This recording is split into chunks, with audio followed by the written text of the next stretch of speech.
नमस्कार साथियों, कैसे हैं आप लोग।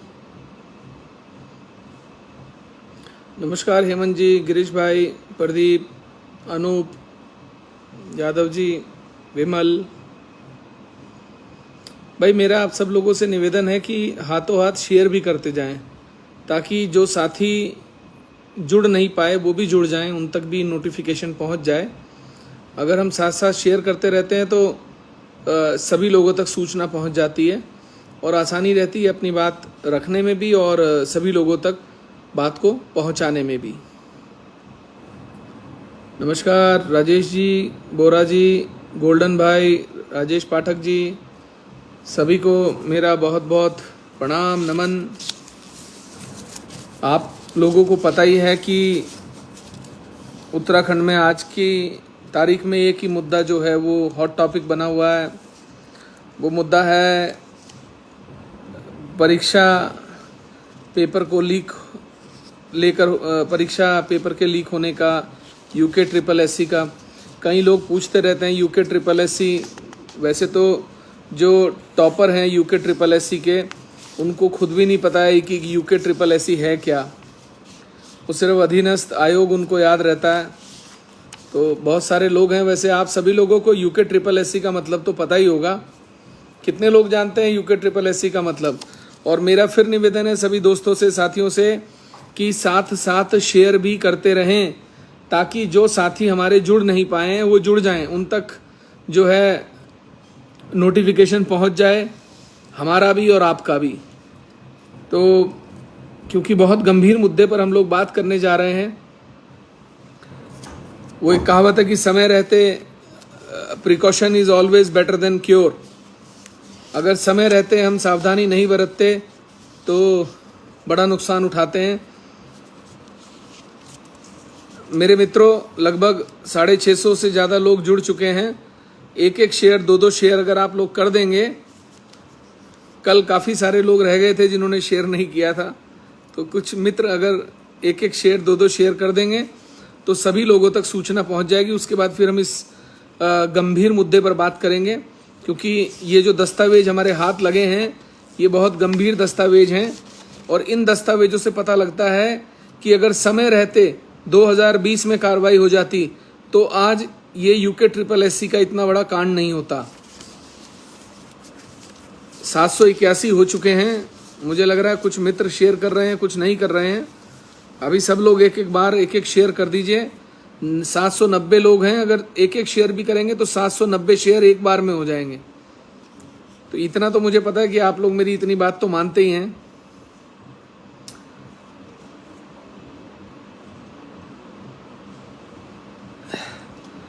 देखिए, मैं बार बार एक ही बात कह रहा हूं कि यूके ट्रिपल एससी में जो बड़े मगरमच्छ हैं उनको एसटीएफ को गिरफ्तार करना चाहिए। ये बड़े मगरमच्छ जो हैं ये सफेद पोश भी हैं और कुछ नौकरशाह भी हैं। हमें ऐसी छोटी मछलियों को पकड़कर हर्षोल्लास नहीं मनाना चाहिए जो मछलियां सिर्फ तालाब को गंदा कर रही थी। हमें उन मगरमच्छों को पकड़ना चाहिए जो समुद्र गंदा कर रहे हैं। एक व्यक्ति, मैं फिर आप सबसे कहूंगा मित्रों, एक एक शेयर फटाफट कर दीजिए। 991 लोग हैं, 1000 लोग जुड़ चुके हैं। एक एक शेयर भी करेंगे तो 1000 शेयर हो जाते हैं। बात होती है, बात शेयर की नहीं है, बात है लोगों तक बात को पहुंचना, लोगों को जागरूक करना, उनको जगाना, उनको जोड़ना और अपने इस आंदोलन में, संघर्ष में उनको साथ जोड़ना, ताकि आने वाले भविष्य में बच्चों के भविष्य के साथ, बेरोजगारों के भविष्य के साथ खिलवाड़ ना हो। आप रोज हाकम सिंह हाकम सिंह हाकम सिंह सुन रहे हैं। ये हाकम सिंह कौन है? ये हाकम सिंह उत्तराखंड बनने से पहले उत्तर प्रदेश के समय में एक डीएम होते थे, उनके कुक थे, उनके रसोइया थे। उसके बाद हरिद्वार जनपद में एक व्यक्ति के कार ड्राइवर रहे, उसके बाद ये प्रॉपर्टी डीलर हो गए, उसके बाद ये प्रधान बने, उसके बाद ये जिला पंचायत सदस्य हो गए। इनकी राजनीतिक पहुंच बहुत गहरी है और मैं नहीं मानता कि एक हाकम सिंह जैसा अदना सा व्यक्ति किसी अधीनस्थ आयोग, अधीनस्थ चयन आयोग के अभेद किले को भेद कर उसके अंदर घुस जाता है, उसके सिस्टम को कोलैप्स कर देता है, उसके सिस्टम को दीमक की तरह खा जाता है और वहां से पेपर निकाल लाता है। संभव नहीं है। ये हाकम सिंह नहीं है। हाकम सिंह के पीछे कोई ना कोई बड़े राजनेता और ब्यूरोक्रेट्स हैं। और मैं एसटीएफ से कहना चाहता हूं, उत्तराखंड के डीजीपी से भी कहना चाहता हूं कि उन सफेद पोशों को, उन नौकरशाहों को बचाने का प्रयास मत कीजिएगा। अभी तक मैं आपकी कार्रवाई से संतुष्ट हूं क्योंकि जिस तरीके से लगातार गिरफ्तारियां हो रही हैं संतोषजनक है, लेकिन लगातार बेरोजगार इस मामले को लेकर सीबीआई जांच की मांग कर रहे हैं और मुझे लगता है कोई बुराई नहीं है सीबीआई जांच कराने में। सीबीआई को दे देना चाहिए मामला। अब मित्रों, मैं आपको बहुत हैरत अंगेज चीजें दिखाना चाहता हूं। आप लोग तैयार हैं? मैं आपको हाकम सिंह से जुड़ी, इन पेपर लीक मामलों से जुड़ी बहुत बड़ी बात बताना चाहता हूं। क्या तैयार हैं आप सब लोग? लगभग 1300 लोग जुड़े हुए हैं। एक एक शेयर तो बनता है, एक एक शेयर तो 1300 लोगों का बनता है, ताकि ये जो बड़ा खुलासा हम करने जा रहे हैं, इस खुलासे से कईयों की नींद उड़ जाए और उन मगरमच्छों तक पहुंचने में पुलिस को और लोगों को सहयोग मिले जो मगरमच्छ इस पूरे घटनाक्रम के पीछे हैं। आइए मैं दिखाता हूं अब आपको।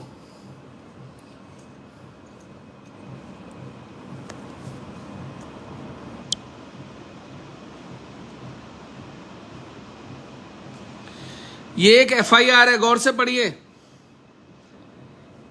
इस एफआईआर के दर्ज होने की तारीख पढ़िए 2020, 17/2/2020 को ये एफआईआर दर्ज होती है मंगलोर थाने में और दर्ज करवाने वाले व्यक्ति का नाम है आलोक हर्ष। आलोक हर्ष निवासी हैं कुआंखेड़ा, मंगलोर, हरिद्वार। कुआंहेड़ी, मंगलोर, हरिद्वार। एफआईआर किन किन के नाम होती है, गौर से देखिए। ये पेपर लीक मामले में, वन आरक्षी के पेपर लीक मामले में 2020 में दर्ज हुई एफआईआर है। हाकम सिंह जखौल, मुकेश सैनी, कुलदीप राठी, गुरबचन, हाकम सिंह जखौल, पंकज, अश्वनी, सुधीर, अशोक। संचालक ज्ञान आईएएस कोचिंग सेंटर मंगलोर। ये हैं हाकम सिंह जखौल। अब इस एफआईआर का कंटेंट पढ़िए मित्रों। नकल तहरीर हिंदीवादी श्रीमान थाना अध्यक्ष कोतवाली, मंगलोर, हरिद्वार महोदय, निवेदन है कि 16/2/2020 को उत्तराखंड अधीनस्थ चयन आयोग की वन आरक्षी 1218 पद हेतु परीक्षा होनी थी, जिसके मेरे द्वारा फार्म भरा गया था, जिसकी तैयारी मुकेश सैनी के coaching centre Ojas career coaching centre Gurukul Narsan से कर रहा था। मेरे साथ कपिल पुत्र सुनील निवासी खेड़ा जट भी कोचिंग कर रहा था। कोचिंग के दौरान ही कोचिंग के मालिक मुकेश सैनी ने मुझे अलग से बताया कि 4 लाख रुपए का इंतजाम, गौर से पढ़िए, 4 लाख रुपए का इंतजाम कर लो, मैं तुम्हें वन आरक्षी परीक्षा का पेपर उपलब्ध करा दूंगा और तुम्हारा सिलेक्शन पक्का करवा दूंगा। ये जिम्मेदारी मेरी है। मेरे साथी कपिल ने मुझे बताया कि एडवांस के तौर पर मुकेश सैनी को परीक्षा के दिनांक 16/2/2020 को मुकेश सैनी ने मुझे पेपर उपलब्ध नहीं कराया। अब ऊपर पढ़िए, मुकेश सैनी पर विश्वास करके अपने घर से 1 लाख रुपया एडवांस के तौर पर मुकेश सैनी को दे दिया, लेकिन उसने मुझे पेपर उपलब्ध नहीं कराया।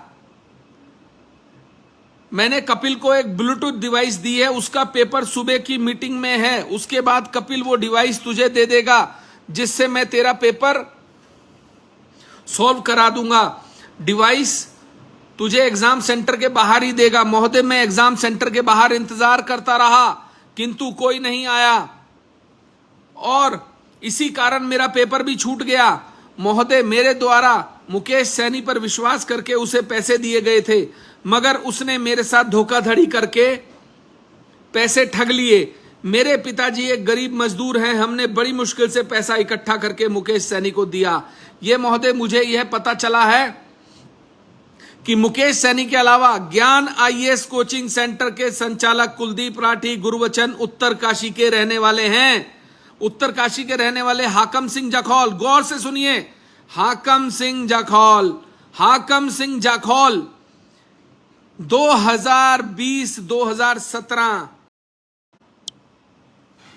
2020 फरवरी 2020 में हाकम सिंह जाखौल का नाम एफआईआर में दर्ज हो गया था परीक्षा लीक मामले में, और ये सूत्रों से पता भी चल गया था कि ये व्यक्ति पेपर लीक कराने में दखलंदाजी करता है। इस व्यक्ति ने इस बात का खुलासा 2020 में कर दिया था। मैं ये जानना चाहता हूं कि जब ये व्यक्ति नामजद था, हाकम सिंह जाखौल जब नामजद था, तो इसका नाम एफआईआर से कैसे निकला? चार्जशीट बाकी लोगों के खिलाफ गई, हाकम सिंह को बचाने वाले कौन थे? किन लोगों ने हाकम सिंह को बचाया था? आइए मैं बताता हूं किन लोगों ने हाकम सिंह को बचाया हो सकता है, जिनके साथ वो अपने संबंधों के दावे करता है। आइए वो भी दिखाता हूं कौन है। ये है हाकम सिंह जाखौल, गौर से देखिए। पूर्व मुख्यमंत्री आदरणीय त्रिवेंद्र रावत जी, भाभी जी को शादी की सालगिरह की बहुत बहुत शुभकामनाएं। हाकम सिंह जाखौल। आंधी से कह दो कि तूफान से मत टकराओ, हाकम सिंह जाखौल पेपर लीक करने आया है। आंधी से कह दो कि तूफान से मत टकराओ, हाकम सिंह जाखौल पेपर लीक करने आया है। माननीय त्रिवेंद्र सिंह रावत जी से स्थानीय व पार्टी के निष्ठावान कार्यकर्ताओं की पुरजोर तरीके से पार्टी में वापसी। तो जहां भी देखेंगे आप इस हाकम सिंह को बड़े राजनेता संरक्षण देते मिलेंगे। मैं फिर आपसे कह रहा हूं कि ये छोटी मछलियां हैं, ये वो छोटी मछलियां हैं जो सिर्फ तालाब को गंदा करती हैं। मगरमच्छ तो अभी बाकी हैं, और मगरमच्छ कौन है? ये काम उत्तराखंड एसटीएफ का है पता लगाना, और अगर लगता है एसटीएफ को कि वो कहीं नाकाम हो रही है या अभी तक तो उन्हें कामयाबी मिली है, तो मामला सीबीआई को दे दिया जाना चाहिए। मैं त्रिवेंद्र सिंह रावत जी से पूछना चाहता हूं कि त्रिवेंद्र सिंह रावत जी, ये व्यक्ति आपका मुंह लगा था, आपका सबसे करीबी लोगों में था, आपको भैया बुलाता था और आपकी पत्नी जी को भाभी श्री बुलाता था, और हर जगह ये व्यक्ति आपके साथ दिखता था। 2020 में त्रिवेंद्र सिंह रावत जी आपकी सरकार थी, त्रिवेंद्र सिंह रावत जी आप मुख्यमंत्री थे। इस आदमी का नाम एफआईआर से कैसे निकला? इसका मतलब कहीं ना कहीं इस व्यक्ति को बचाने के लिए पीछे जो मगरमच्छ खड़े हैं वो इस मछली को बचाते रहे। इन मगरमच्छों को पकड़ना बहुत जरूरी है। मैं फिर कह रहा हूं, हाकम सिंह जो एक कुक था, उसके बाद ड्राइवर था, ड्राइवर के बाद प्रॉपर्टी डीलर था, फिर प्रधान था और उसके बाद जिला पंचायत सदस्य था। इसकी इतनी औकात नहीं थी कि ये अधीनस्थ चयन आयोग के अभेद किले को भेद कर अंदर घुस जाता और पेपर निकाल लाता।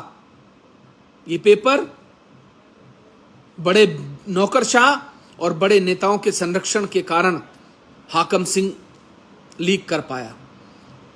दिक्कत यहीं आती है जब हम ऐसी मछलियों को बड़े मगरमच्छ संरक्षण देते हैं, वो इन्हें बचाते हैं। 2020 में हाकम सिंह के खिलाफ नामजद मुकदमा दर्ज हुआ और उत्तराखंड पुलिस ने इतना भी गुरेज नहीं किया, इतना भी जरूरत नहीं समझी कि हाकम सिंह के इतिहास को खंगाल ले, ये कोशिश कर ले कि हाकम सिंह क्या करता है, हाकम सिंह के आय के स्रोत क्या हैं, हाकम सिंह रहता कहां है, हाकम सिंह कौन से सेंटर चलाता है, हाकम सिंह के सेंटर से कितने लोगों का चयन होता है, यह करने का प्रयास भी उत्तराखंड पुलिस ने नहीं किया। क्यों? क्योंकि राजनेताओं का संरक्षण था और हाकम सिंह को बचाया गया। चार्जशीट में से हाकम सिंह का नाम निकाल दिया गया, कोई जांच उसके खिलाफ नहीं की। क्यों? क्योंकि तत्कालीन मुख्यमंत्री का सबसे करीबी व्यक्ति था।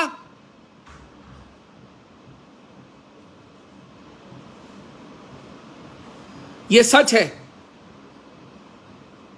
और मित्रों, मैं फिर कह रहा हूं कि हमें मगरमच्छों को पकड़ना होगा, वरना फिर दोबारा पेपर लीक होगा।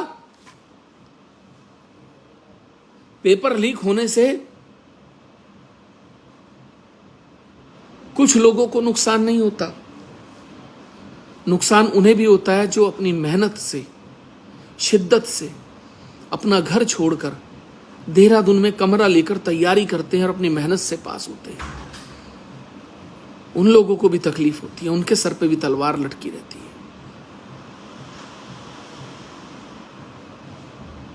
इस पूरे घटनाक्रम से जितने भी लोग जुड़े होते हैं, सिर्फ उन्हें छोड़कर जो नोट कमाते हैं, बाकी सबको तकलीफ होती है। जो मेहनत से पास होते हैं उन्हें भी, और जो बेचारे इन पेपर लीक के कारण जिनका चयन हो जाता है और ये रह जाते हैं, उन्हें भी। हम सबको एक होकर इस भ्रष्टाचार को उत्तराखंड से खत्म करना होगा। हमें एकजुट होकर भ्रष्टाचार के खिलाफ लड़ाई लड़नी होगी, वरना रोज यहां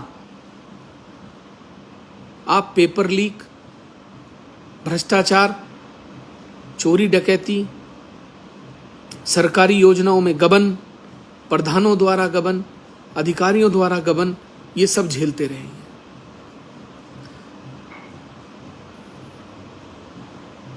हम इंतजार किन बातों का करते हैं? हम किस चीज का इंतजार करते हैं? हम इंतजार करते हैं कि पड़ोसी के घर में भगत सिंह पैदा हो जाए और वो क्रांति कर दे। ऐसा नहीं है। क्रांति के लिए किसी ना किसी को तो आगे आना पड़ता है। आप लोग हिम्मत करिए, आगे आइए, एकजुट हो जाइए, मिलकर लड़िए। ये क्रांति एक बड़ा आंदोलन के रूप में खड़ी हो जाएगी। एक ऐसी क्रांति होगी जो क्रांति उत्तराखंड से भ्रष्टाचार को साफ कर देगी। लेकिन आपको आगे आना पड़ेगा। आपको सिर्फ, आप ये मत इंतजार करिए कि पड़ोसी के घर में भगत सिंह पैदा हो जाए और वो आके हमारे लिए लड़ाई लड़े। अगर अच्छी सड़कें चाहिए, 40% 30% कमीशन लोग खा जाते हैं, उसके बाद अधिकारियों का कमीशन, फिर अपना प्रॉफिट। 25 से 30% की सड़क बनती है, 5 महीने 6 महीने नहीं चलती। पहाड़ में देखिए डामर कैसे डलता है। मिट्टी के ऊपर डामर डाल देते हैं, 1 महीने में मिट्टी के ऊपर से डामर उखड़ के एक तरफ जाता है।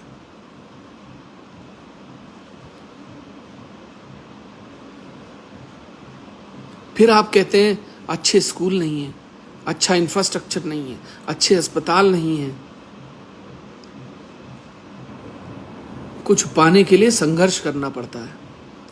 उत्तराखंड पाने के लिए आंदोलनकारियों ने संघर्ष किया, माताओं बहनों ने संघर्ष किया, शहीदों ने शहादत दी तो उत्तराखंड मिला। अगर एक नया उत्तराखंड चाहिए तो खुद आगे बढ़िए और अपनी लड़ाई लड़िए, वरना घर बैठे रहिए और चिल्लाते रहिए घर के अंदर से, स्क्रीन पे बैठकर, मोबाइल पर बैठकर, जिंदाबाद जिंदाबाद जिंदाबाद, रोते रहिए, अपना रोना रोते रहिए।